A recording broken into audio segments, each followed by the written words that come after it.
The primary purpose of Innovative AAC Solutions, the podcast, is to educate and inform.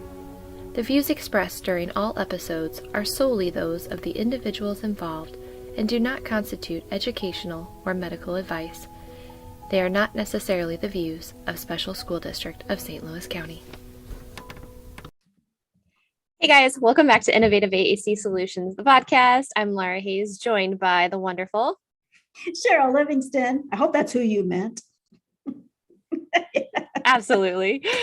And it's that time of the year where I've decided that it should not be winter anymore. So if you are watching, I have chosen the, Caribbean background, if you will. I'm pretending I'm by the seaside.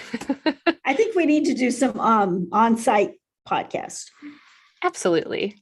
Let's go on location, and we'll bring our devices, and we'll do an exclusive light tech system on the beach. There you go. I like it.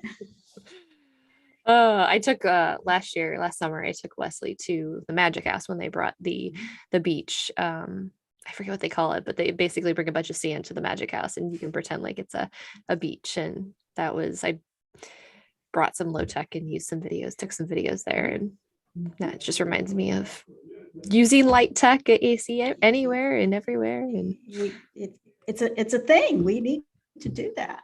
Yeah.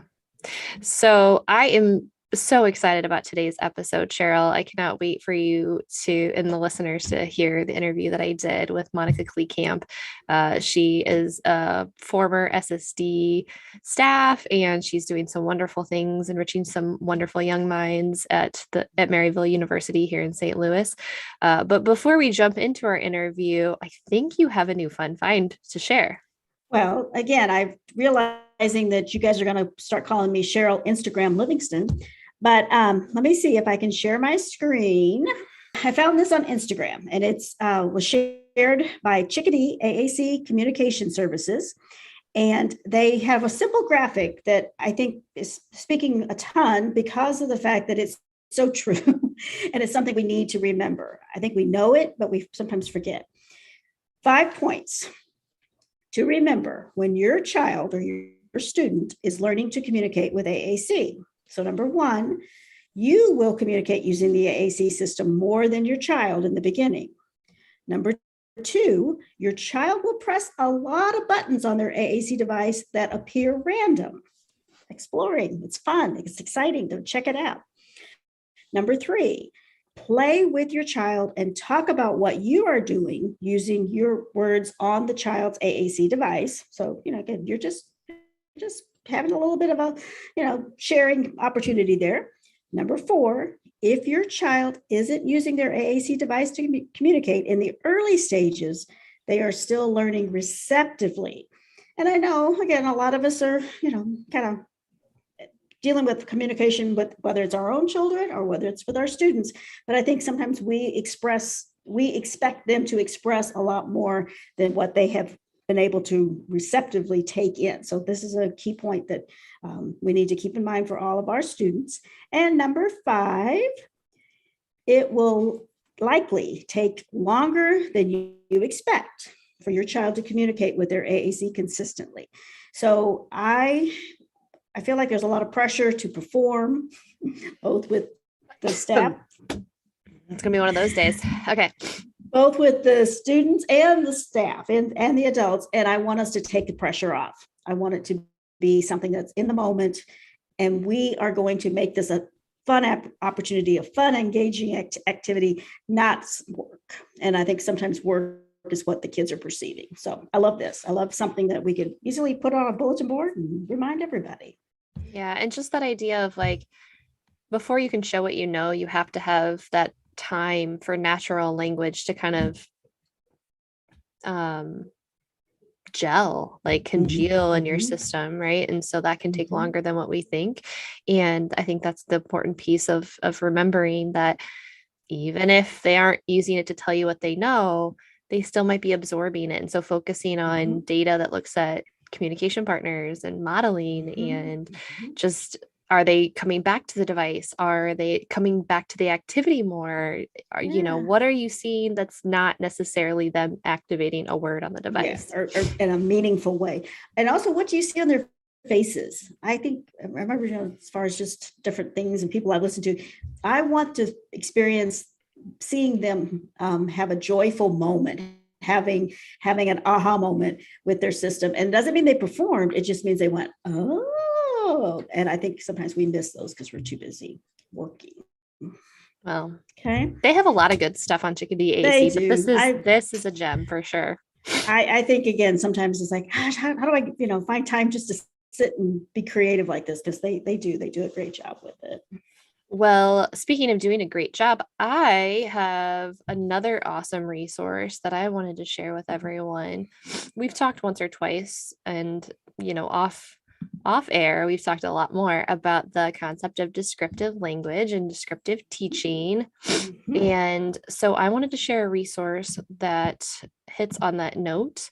That can be used. And again, this is something I think that could be used for almost any student that mm-hmm. is looking at how they organize language and looking at literacy and writing and just executive functioning skills of how we graphically organize vocabulary. So this came from Jessica Daw, D-A-W on Instagram, and she created this vocabulary word graphic organizer on Jamboard.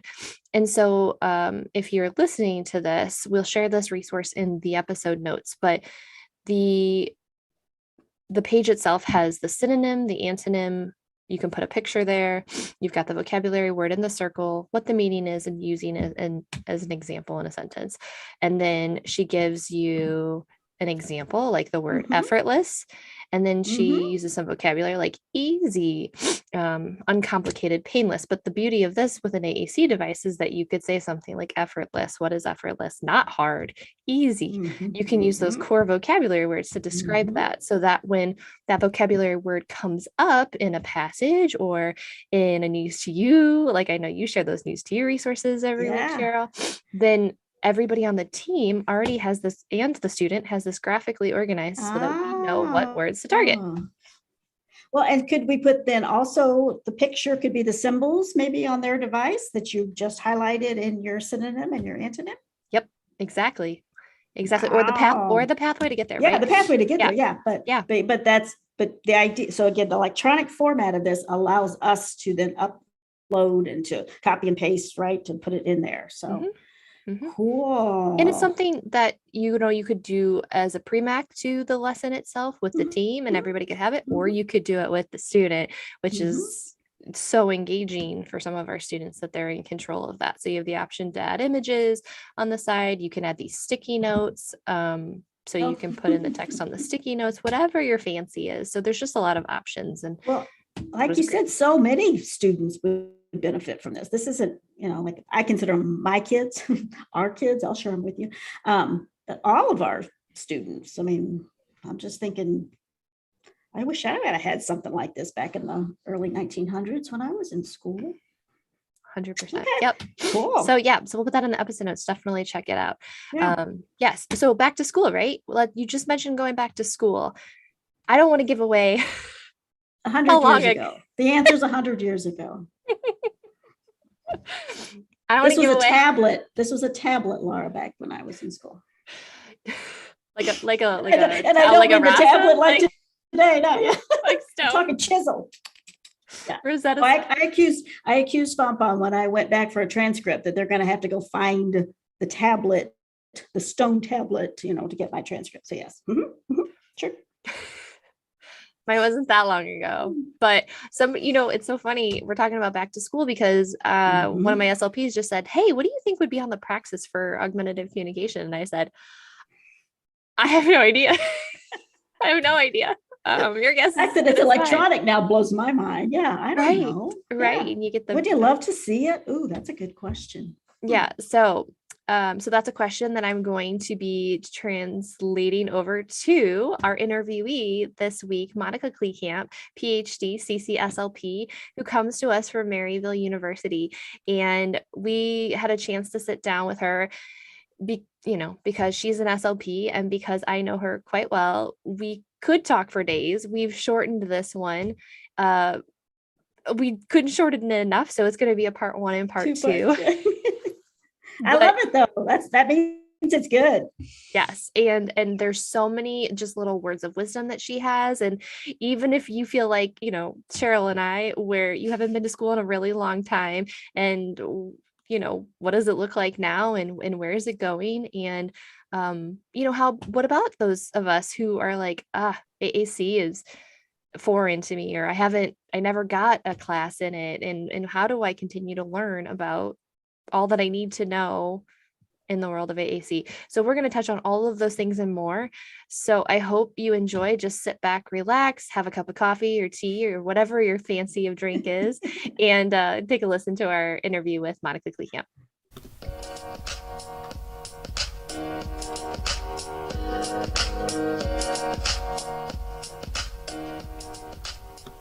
Hey guys, and welcome to Innovative AAC Solutions. Today, I have the pleasure of welcoming Monica Kleekamp, PhD, CCC-SLP from Maryville University. Welcome, Monica. Hi, Laura. Thanks for having me. So I've known you for, I feel like forever, but for our listeners who don't know you, could you just give us a little bit about your path and your background in relation to AAC and just all the things? Tell us all the things. Yeah, sure. I'll include a little more context of how I transitioned from practice to higher ed as well. So I met you, Laura, for the listeners, in 2015, I think, was when you started that role. And at that time, I was working for a special school district, and I was a brand new SLP. And I had a lot of students who I inherited on my caseload who had complex communication needs, who either had not had a AAC system previously and or had low to mid tech options that were often stored in closets. So one of the things that I added to my resume from that period of my life was growing that program of, 15 students from who were all accessing a special education self-contained setting at the secondary level, from maybe 1 device to 9 devices by the time I finished there. And I loved my job there, and I really loved having you as a support system for navigating all things AAC. And I only left that job because I chose to pursue a PhD. So I left in 2017 to do the PhD program that I chose at University of Missouri Columbia in Language and Literacies. So now my work really I have a foot in a lot of different pools in terms of literacy and how that interacts with students with complex communication needs, what role it plays in AAC, what we can do to honor the way students come to our literacy experiences, regardless of if it meets the traditional demands of what reading or writing should look like, if you will. And I'm using quotes around the word should. And so now I am on the other side of having finished a PhD, which was a long and grueling journey, but very worth it. And I am in a position as a faculty member. I'm a tenure track assistant professor at Maryville University, which is in St. Louis, in the speech language pathology department. And now my role, this is a lot of me talking. Now my role is split between our on-campus clinic, which most graduate programs have as part of their programming, as well as teaching. So I teach mostly at the graduate level, a little at the undergrad level. I teach AAC, teaching that this spring semester. I also teach the autism portion of a special populations course from a neurodiversity affirming perspective. Next year, I'll be taking on literacy courses. And in terms of the clinic, if there are clients who might benefit from or are already accessing AAC, they usually end up under my supervision purview. So that's a scoping review of where I've been and where I am. So I have so much to unpack from just your bio alone that I think everyone will benefit from. So it's more of where do we start? Because I think there's so much that you've done historically and like what you're currently doing in your role now. So I love how you kind of delineated out like your background because with regards to the literacy perspective and how it relates to individuals with complex communication needs because it's such an area of need. You know, Karen Erickson out of UNC, I think, is the pillar at which we all look at for that, and just the fact that we have other avenues, and you're doing, you know, you're molding some of those avenues, especially for young minds, I think is so vital. So it makes my heart very happy to hear that. And just the fact of the going down memory lane of how many students we had when you started that program. And it's a great program for those of you who want to hear more about that program. Currently, we do have an episode back in season 1 with the high school that you used to be at, and just kind of how they support their students and are currently still supporting them throughout the day. So I think that's a good one to go back to as far as secondary students and how AAC can still be such a vital component.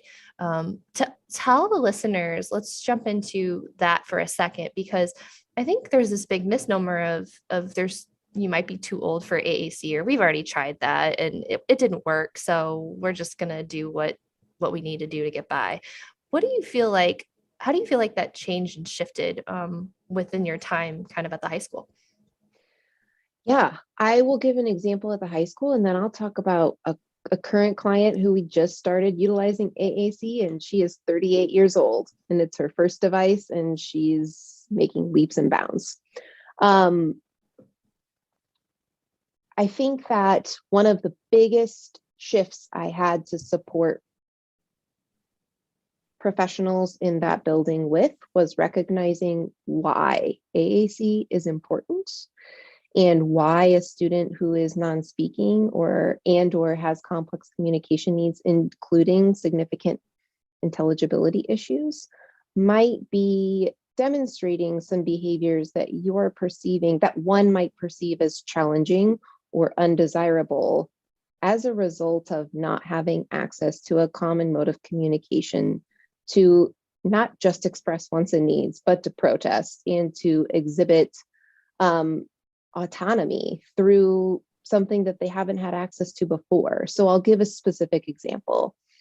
There was a particular non-speaking student, and I know you know the one I'm thinking of, who, when I started there, it was his second year of high school, and he was 15, and he stayed in that high school until he was 21. He had historically a Go Talk 9 or a Go Talk 12, which I found in a closet, which just had very basic like needs, really, not even wants, or like abstract wants, like break, which was too abstract for him at that moment in time. And he made vocalizations pretty frequently throughout the school day when he was unengaged in curricular activities. And those vocalizations often were really high in pitch and could mirror almost like a screeching noise that were aversive to a lot of the other people, and who, like the other students didn't consent to that kind of noise. And I found that the paraprofessionals were very frustrated by it. And all that was happening was tracking how often he vocalized and tracking if it heightened during certain periods of the day, but not actually doing anything with that data. So this was actually, I think, before I consulted with your team, and he was fitted or received a device, and the amount of quote unquote undesirable behavior dropped to almost nothing, because whether or not he accessed the device as often as I would have liked for him to do, there was an opportunity for participation that didn't exist before. So that was at age 15. Do I think that the education system as a whole potentially failed him up to that point? Probably. Do I know what professionals had tried historically? I don't. However, what I encountered earlier in my career, and probably still, would be those who are unfamiliar and therefore afraid of the technology, very resistant to opening up to learning something new that might feel uncomfortable.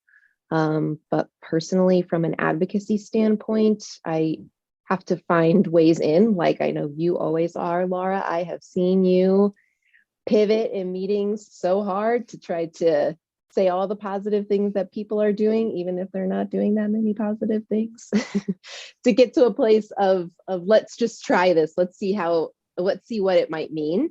And so for me, that's why it's never too late. If you can get around a lot of, what lots of AAC scholars have said, rest his soul, Buchelman and Light talk often about the importance of thinking about barriers in accessing AAC and recognizing that the buy-in of the professionals, not only the family, but also the professionals in the space, is integral to that, is important in this conversation.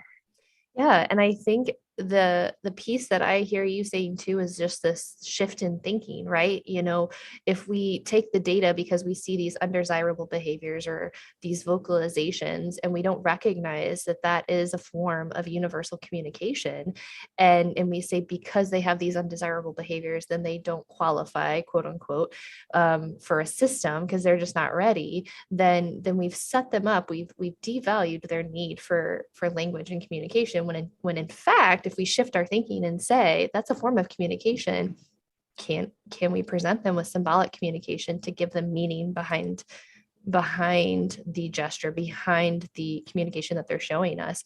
And he was a great example of somebody who, with lots of modeling, with lots of opportunities, one of the things I remember the most about him is that he kind of loved to play his cards and get your goat and say things, and then he would just kind of look at you.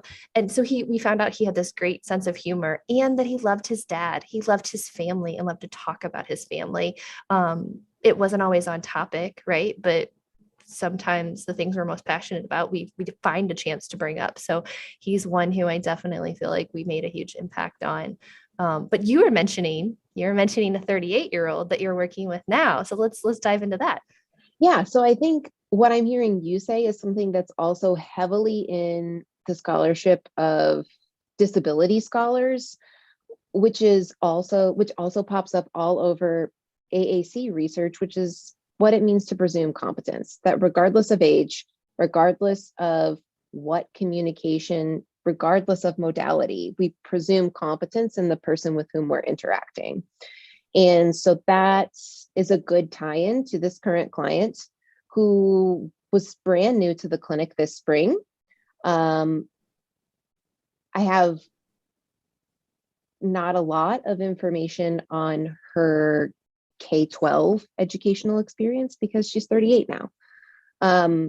However, she has a vision impairment, which has left some functional vision, but it's meant working with different strategies to pick a system and pick a layout and pick a high enough resolution that matches her needs. But one of the first things that I noticed when they arrived, the concern was not speech. The concern was, functional skills, just getting at these functional skills. There are also is intellectual disability present. And one of the first things that was very transparent to me were difficulties with intelligibility and so many communication breakdowns where this 38-year-old was turning to her primary communication partner, who's likely in her late 60s, early 70s, for translation. And so a graduate student is the one providing the services, not me, I'm just supervising. But we had a conversation about what it means to provide the client access to a system that would allow her to repair her own communication breakdowns. Additionally, with the presence of an intellectual disability, the choice-based options that are naturally built into systems that are organized taxonomically has given her great benefit in, if I comprehend the question my communication partner has asked me, but I don't know what I want to say in response, where could I go to look for some ideas? And for that person in particular, the communication partner buy-in has been tremendous. I mean, we have a grad student, a 38-year-old client, and that person's caretaker present in sessions 100% of the time, learning the system, learning why things are organized the way they are, talking about ways in which the system could be used in everyday life. And she's growing so much, and this is literally week 3. So that is like I think a prime example of it is never too late, even in particular when developmental disabilities are involved. Acquired conditions are a separate conversation. So that's just idyllic as far as the support, like the progress in such a short amount of time. Like it just seems like everything is almost too good to be true, right?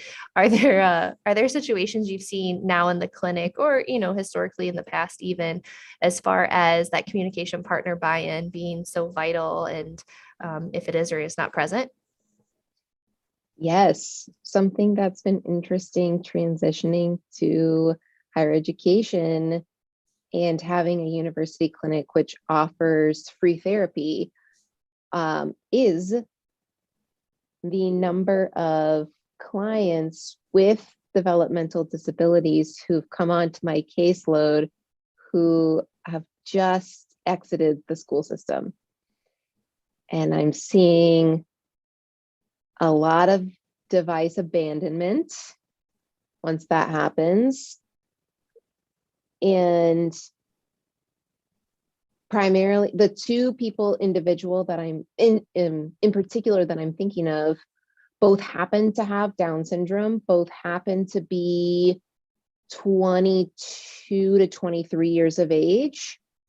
One accesses a day facility and one is primarily in his parents' home. And a reigniting of a want from caretakers to work on speech intelligibility goals.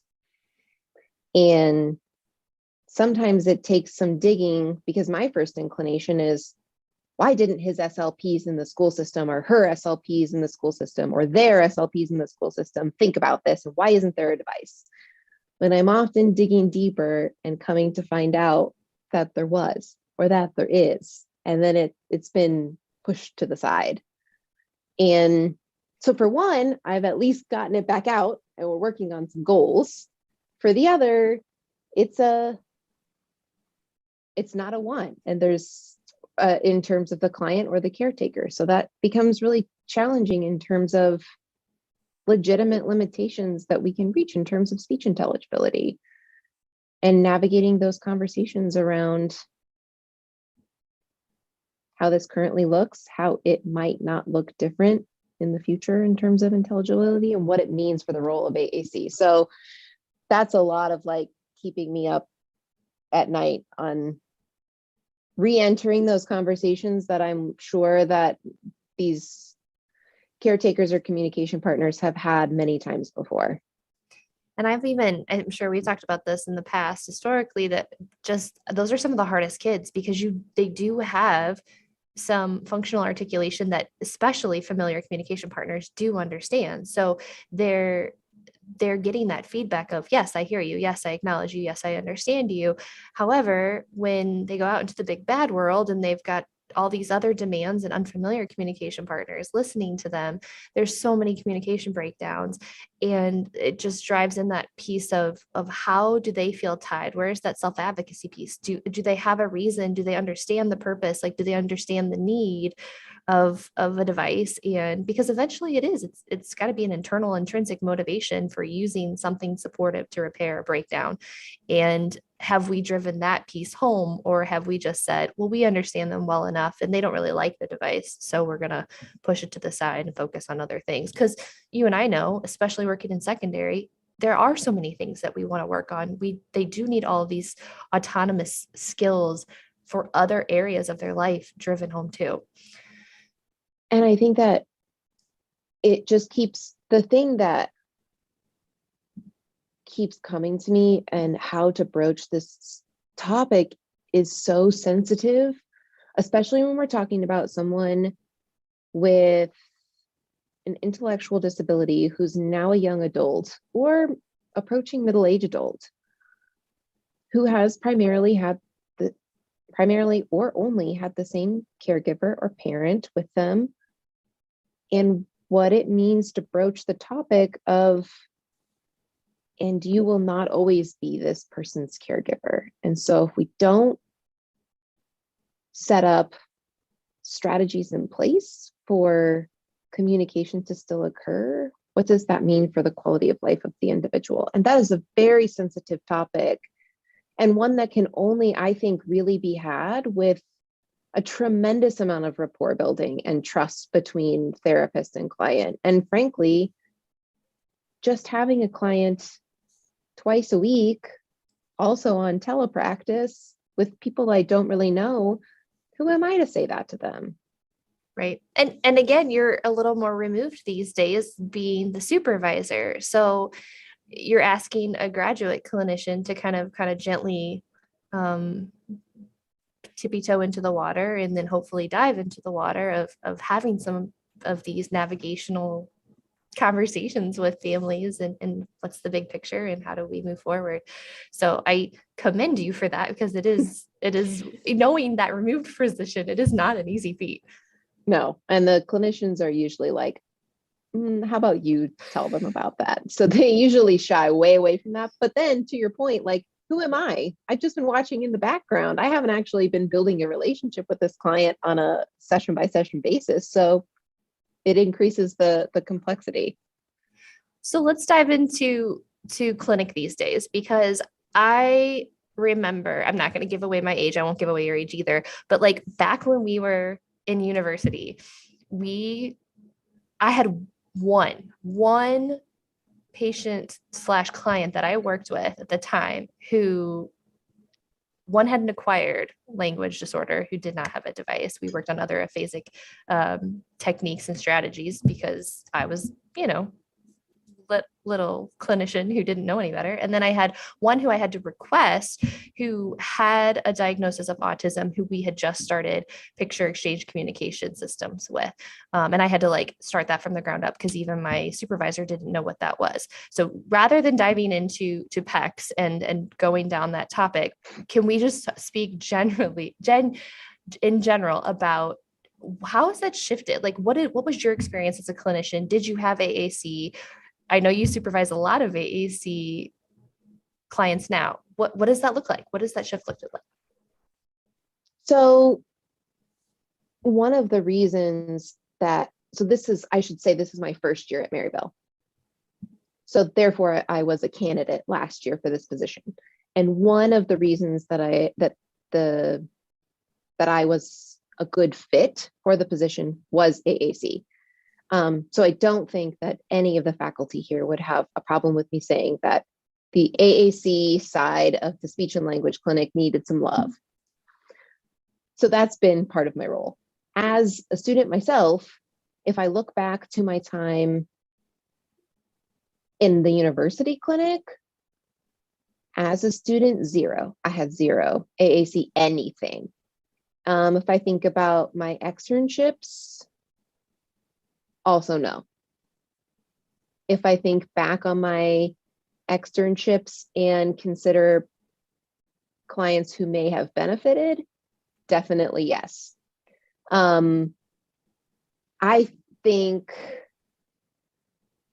one of the things in particular about Maryville that I'll highlight is this university is all about technology. So There wasn't a really robust library, if you will, of AAC systems when I started, and I've grown it significantly, at least from an app-based perspective this year, with some more dedicated systems coming in the future. But I think while I didn't have clients on campus when I was in grad school, there were devices there because there was a faculty member who was particularly interested in AAC. However, technology ages really fast, and that's hard when you're a university. That's hard when you're in a position that you're in to constantly be replacing big budget items like that. And at the same time, apps had not blown up yet. So really the only option for software systems was within the hardware that the AAC company had provided, developed. And so now I could make a lot of influential change very quickly just by saying, like, okay, you're going to give me a couple of iPads. I need all of these apps to be on them. And I can make that, not me. The university can make that purchase at much less of a cost than buying a $7,000, $10,000 system from Toby at the time, or Dynavox at the time. So I'd say that shift has been really significant in me being able to hit the ground running, not at the level of AAC library or resources that I want yet, but having something to work with. So I think that that's how it would compare. However, I would say that I'm still this year noticing that clients are coming to clinic in 2021 and 22 who have never had conversation around an AAC device before, who happened to have fallen on my caseload, who for me scream like, we need to trial a device here, whether it be acquired or developmental. And so that I think is not so different. That I think people out in the world who could benefit, but the topic hasn't been broached, or it has been broached, but maybe not in a persistent enough or gentle enough way, that's still there. So interesting. And it makes me wonder too, just we've come so far and we still have so far to go as far as, when I think back about before the age of the iPad and before access to immediate information and education. And I think there was, and some might disagree with me, but I think there was this idea that you had to earn, or you had to prove that you could benefit from an AAC device. And I don't think that for the most part, that misnomer is out there in the current state of the climate of AAC. I think that people do recognize to some extent that you can give a developmental learner and let their language grow. Not always, but I think that it's not nearly the same idea of you have to qualify, you have to go through insurance, you have to go through the rigmarole of saying like, yeah, you do benefit, or you could really use a device because of all this ease of access and as well as the advocacy and the outreach and education. So, but I do, like you said, I think we have so far to go as far as we still have the kids and the individuals that have fallen through the cracks, maybe because of little nuances, or again, familiar communication partners, or just lack of resources. So I love that you guys are creating those resources for the new developing minds that are going to be speech pathologists. You guys don't have an SLPA program, right? Just speech pathology. It's not no speech language pathology assistance at this time. I feel like I can't answer that question because I'm still too new. Like I know that students do graduate and some of them go on to become an SLPA, but I don't know enough about the licensing for that to know how many hours they get here or how that works. Okay. I know it's starting to kind of trickle into the Midwest. I know it's huge in California and on the West Coast, and now becoming larger on the East Coast. I was just curious if that had hit Maryville yet, but perhaps you can kind of investigate and we can update the show notes with that. Absolutely. Stay tuned for our next episode where we'll complete our interview with Monica Kleekamp in our AAC Back to School edition. Hey guys, just wanted to welcome you. We talk a lot about our Instructional Resource Center, and otherwise known as the IRC, and we've never actually visited together with you. So I wanted to bring you here today to highlight, we have so many things, but we're going to highlight a few different things and just talk about them in regards to language and how we can incorporate them using implementation in AAC. So our first row is all about alternative access and switch access. So anything that you see in these next two rows are going to be accessible for your students. What I want to encourage you to do, though, is go beyond just accessing it as an activity in of itself. So instead of just accessing the dice, instead of just accessing and turning on the disco light, how can we embed language in those same activities? So perhaps for our party or our fashion show or our afternoon fiesta, we not only access our light or our laser kaleidoscope or our laser jet, but perhaps we do that fashion show and we comment and we go down the runway, and or we take whatever we're dressing up and we comment about that, or we talk about directing it down the runway, like, well, let's go, let's move it, and it's your turn next, directing others. So encouraging that language in addition to accessing that light. Another thing in regards to switch access that we have are these motorized spin art centers.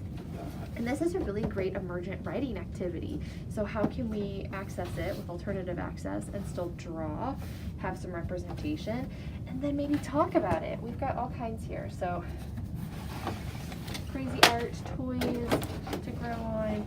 You just put the puff paint in, and again, alternative access to activate it so that you can have your very own drawing and representation for writing activity. All kids write, so our students with alternative access should have the same opportunity. And then lastly, but not, this is in no order, particular order of favorites, this is a bingo board where you have matching lotto bingo, and you can actually put the boards up on here as you match them.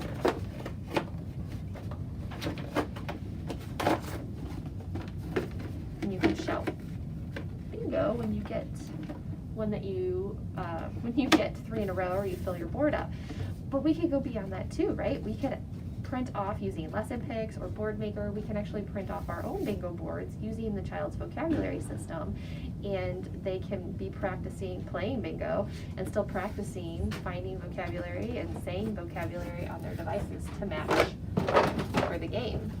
We've got so many great things, so many great alternative access items that we can also embed language in. So in the next row at the IRC, we have more alternative access supports. So we have more switches with voice output. We have Little Macs and Big Macs. Those are single switch, single voice output systems. So it will say one message up to 20 seconds. If you want more than that, or if you want sequential messages, you can also reach out to your augmentative communication facilitator and you can get Little Macs. We also have randomizers where it randomizes the message. So that's really good for just calling out someone or having different lines from a song. Lots of opportunities for randomizers as well. But you can have free access to both Little Macs and Big Macs here. We also have some Go Talk Ones. These are really great. They're nice and slim, and you can have access to these. You can put them on doorways, places where you are trying to make that language visually representative for your student. Love Go Talk Ones. More alternative switches and switch interfaces. And then some more just alternative access activities like this awesome bubble machine. And again, if we're talking about language, it's not just let's turn on the bubbles, right? The switch is not the activity. Let's talk about bubbles. Let's comment just like we would with students. So pop, where's the bubbles? Let's have some more bubbles. Big bubble, little bubbles. Let's do all of those same things. I don't like bubbles. Bubbles sticky. How can we be commenting and talking and asking questions and protesting and terminating that activity? Same. Our next row is considered our early learning row, but I think some of these you could adapt for any of your students. Some of my favorites, we've done the Dress Me Bear before, we've done the Y Connect game before, but so many great opportunities just beyond the basic concepts and the things you might get from Super Duper. One of my favorites that I just discovered are these thematic boxes. So the whole box is related to a theme. So this one is on growing things. If we open it up, again, it says early learning, but I think this would be great for any kiddo. I know my toddler would love it. Fruits and vegetables, let's sort. Little manipulatives, adorable little pot collection that we can play with, and maybe put real dirt in, some felt for the grass. All on growing things and talking about growing things. We have one for pets. Who doesn't love animals? We've got little manipulatives here, a little carrier for our pets. Perhaps we could talk about job duties and being a veterinarian with the pets as well, and helping them target words, right? We put them in the carrier, we help them, they're sick, they don't feel good. All of those things, all within the thematic unit of pets. And then, if we come down here, we also we've got some puzzles and some fun things. Oh, we've got these fishing rods, which, if you're a speech therapist, you have used a fishing rod at some point in your life, but we can put these to anything. We can put these to picture cards and put little magnets on the back so we can fish out whatever our target is. That could be a phrase. If you're a Gestalt language processor, maybe it's and you've found something in there that you're targeting. It's a fish. It's the word put. It's the color blue. It's whatever it is. So we can make our own cards and target whatever our vocabulary is, or our target goal is, with our fishing rod. Amazing. We have 4 of them ready to go. And then we've got a whole section here for our OT friends. We've got a whole section, and I love, love, love all of these things. We've got game bags. We can target movement. We've got some discs that we can move our body or our chair around. We've got exercises and activities. We've got hullabaloo, which if you are an OT, just like my speechy friends, you have a fishing rod. My friends that are OTs have hullabaloo. So let's get moving. Let's get some of these things. Let's get our kids going, because we know that they like movement just like we do. Check them out.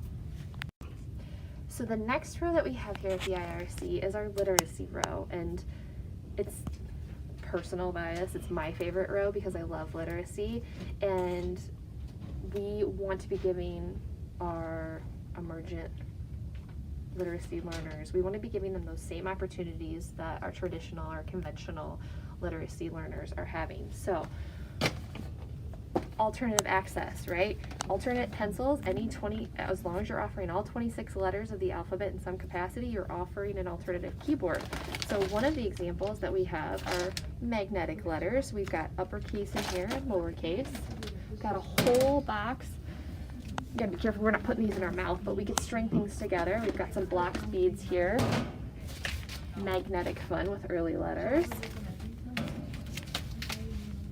All kinds of alphabets and giving that alternative pencil. Then we've got another favorite, some interactive storybooks here, right? So the students can be more engaged. If you feel like you're not getting that engagement, how can we make them more engaged so that they can pull things off and be a part of the story? Gingerbread Man, a favorite. And again, this isn't just for early learners, right? This could be for anybody that you're really wanting to engage in the story. And then if we come down here, we've got more super duper things, but we've also got some things that we can use in any activity. So again, my speechies might be familiar with Chipper Chat. Any Chipper Chat kit comes with overlays and these little circles to practice what's stuck in the bottom. To put on your overlay, different colors, and you can definitely do it the traditional way, but like this magic wand, oh my gosh, you guys, I have used this for so many things, targeting so many language goals and using it for AAC users because it's magic, right? You dip it in and it picks up all the different circles on whatever you're doing. So we can target colors, we can target commenting, we can put it on overlays with AAC vocabulary. We can go on a scavenger hunt and find all of them with our magic wand. Same thing with Granny's Candies, right? It's meant to be a word meaning game where we're talking about word meaning and we have these standard cards, but you can adapt it to any language target. You have different colors, you can put it in, you can turn take, who's getting this color? Oh no, someone else has gotten my color. How else can we target commenting? You can use this for anything. Again, stay tuned for our next episode where we finish our tour of the IRC and all the language opportunities embedded with the activities found there.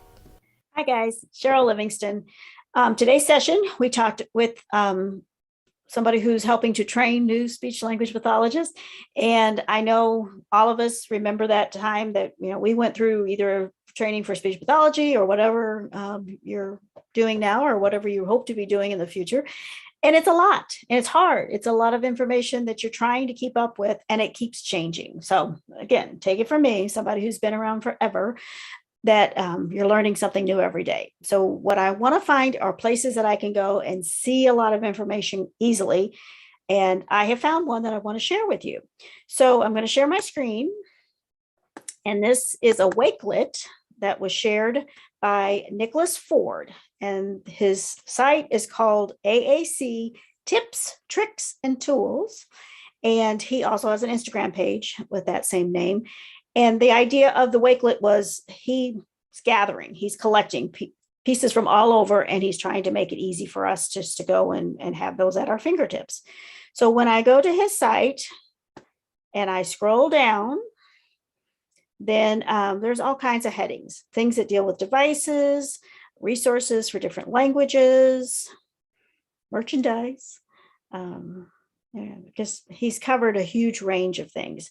So what I want us to see today was that you could go to the site and then you could click on one of these.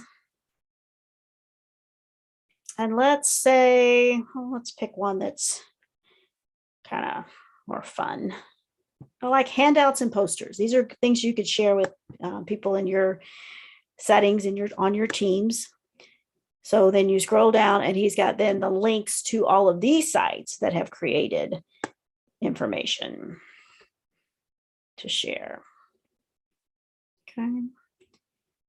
So if we click on posters, and this is from the AAC community.net, then it's going to be things that you can download and print or put electronically send to people. And that way you'll have information easy. You can have things that, again, you didn't even know existed, but because of this site, you found them. So something we want you to know about. Other resources that we've shared in the past have the same kind of a setup for you, but this was something new that we wanted to pass along. So we'll share this in our resources for this podcast. If you have any questions, just let us know. Thanks.